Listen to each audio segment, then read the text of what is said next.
Ito si Mrs. Nakakita na naman ng video ng nagluluto ng crispy lechon kawali. Kaya ito, bumili tayo ng 1 kilong liempo. Bali, tutubigan lang natin para lumambot. Pag lambot niyan, ready na yan for the next step.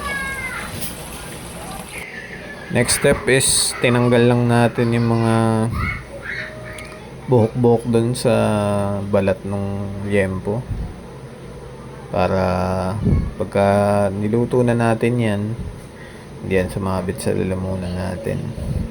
Kahit subo tayo ng subo, okay lang. Dito makikita nyo sobrang dami ng nabunot natin na buhok dun sa liempo. Makikita nyo rin na dinodouble check ko dyan kung makinis na ba yung balat ng liempo natin. So bali kayo din kapag nagbubunot kayo ng buhok, double check nyo kung makinis na ba para mas masarap yung liempo. Pagkatapos nating bunutan ng buhok, eto pinatuyo lang natin yung liempo natin. Pinunasan natin yung ibabaw, yung gilid. Make sure lang natin na wala nang matitirang moisture dun sa liempo para may ayos natin for the next step. Bali yung next step natin is butas-butasan yung balat ng liempo natin. Dito gumamit lang ako ng aspile, pero hindi talaga siya tumatagos kasi matigas yung balat ng liempo. Kailangan natin butasan para mas maging crunchy yung balat ng liempo natin kapag iniluto na natin. So makikita nyo dyan, di talaga gumagana yung aspile. Dahil di gumana yung aspile, next na sinubukan natin is yung cutter. Pero ganun pa rin, talagang matigas yung liempo natin eh. Makikita nyo, kahit nakailang tusok na ako dyan, di pa rin nabubutas yung balat. Kahit kutsilyo, sinubukan na natin. Pero talagang matigas tong balat ng liempo natin. Kaya ito, nagdesisyon na lang tayong pakuluan na lang sa tubig yung liempo natin. So bali dahil pakulo nga ito, naisipan ko na rin na papasukin yung lasa sa laman. Kaya nagtadtad tayo ng dito, ng dahon ng sibuyas. Tadtad lang, tapos nilagay na natin dun sa tubig. Nilagyan ng paminta. Tapos ready na natin yung bawang. Ito ilalagay din natin to dun sa tubig. Tapos hihintayin lang natin siya kumulo.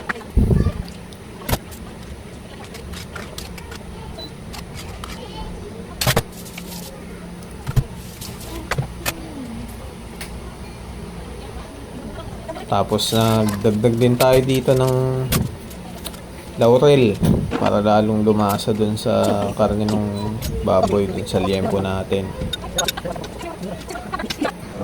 So nung nakita na nating bumubula na yung tubig, kumukulo na, pwede nang hanguin yan. Bali ilalagay lang natin yan dun sa sangkalan, ilipat lang natin. Yung malambot na yung liempo natin, ayan, kaya nang tusok-tusukin. Tinidor na lang yung gamit ko dyan. Bali ang dali na lang tusok-tusukin kasi malambot na yung balat. Tutusukin lang natin yan parehas. Mas maraming tusok, mas maganda kasi mas magiging crispy yung balat ng liempo natin. After tusok-tusukin, kailangan baliktarin, tapos iiwanan lang natin yung ilalim, yung pinakakarne ng liempo bago dumating dun sa taba. Kailangan natin tong hiwain kasi dito natin isusuksok mamaya yung pampalasa na gagamitin natin para mas lalo pang sumarap yung liempo natin.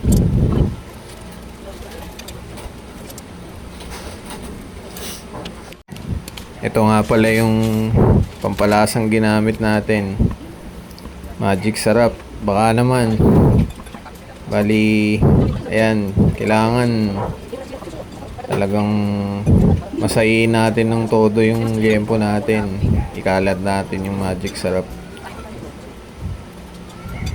Lahat talaga ng pinaghiwaan, mga sulok-sulok niyan, kailangan pumasok din yung lasa. Kaya kailangan lamas-lamasin natin ng maigi yan. Practice na din sa paglamas. After ma-prepare yung liempo, niready na natin yung foil natin. Nilagyan ng konting mantika.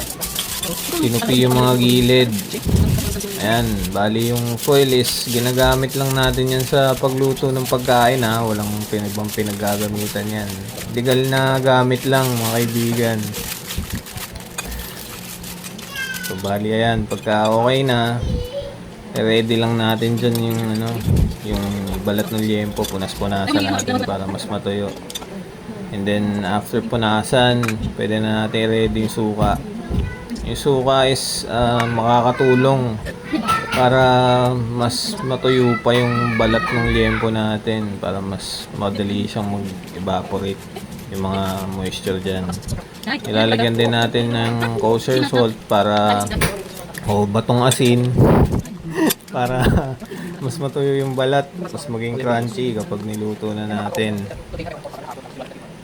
Ayan, make sure nyo lang na lapat. Tapos lahat na coveran talaga ng asin tsaka ng suka. Kasi yan ang magpapakrunchy dyan. Ako, napakasarap niyan talaga. Ayan, tapos yung mga tira-tirang asin dapat tinatanggal nyo rin dyan sa gilid para hindi masyadong malat yung liempo.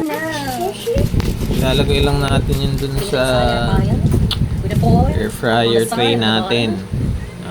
Buti nagkasya. Kaya inati ko rin kanina para magkasya to eh. Ito nga pala yung air fryer natin. Medyo luma na.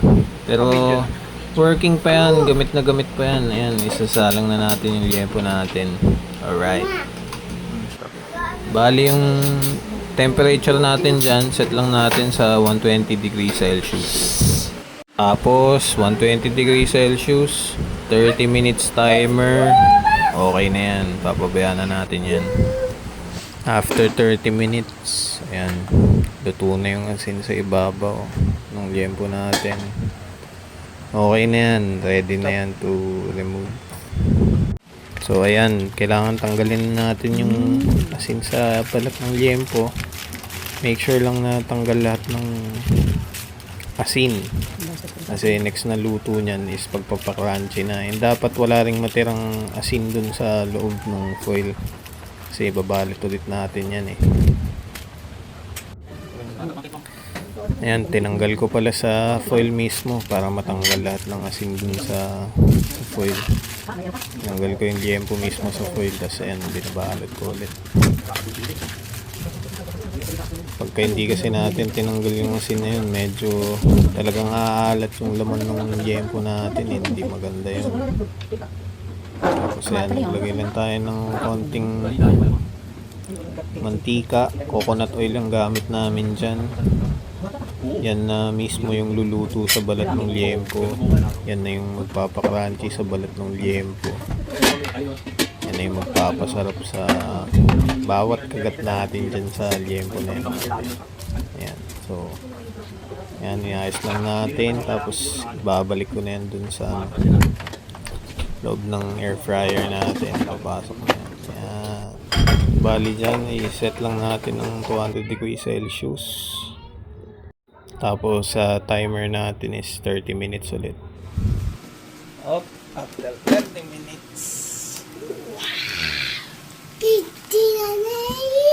Wow! Tingnan!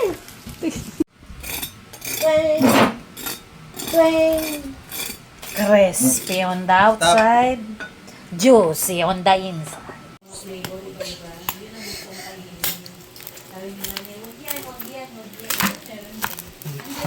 Pangluto. Lutong talaga.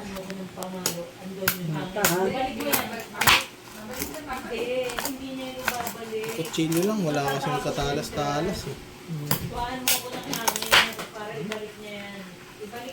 Ito na nga ang ating finished product. Tikman natin kung malutong ba talaga.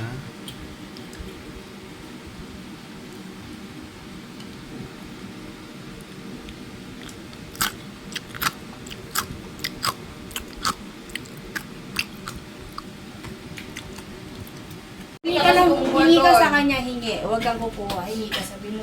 Hingi ko Kakapin mo yan. ako, tapos maliligo na ako. Okay na love, kain na tayo. Ano ito? Ano ito? Kopi?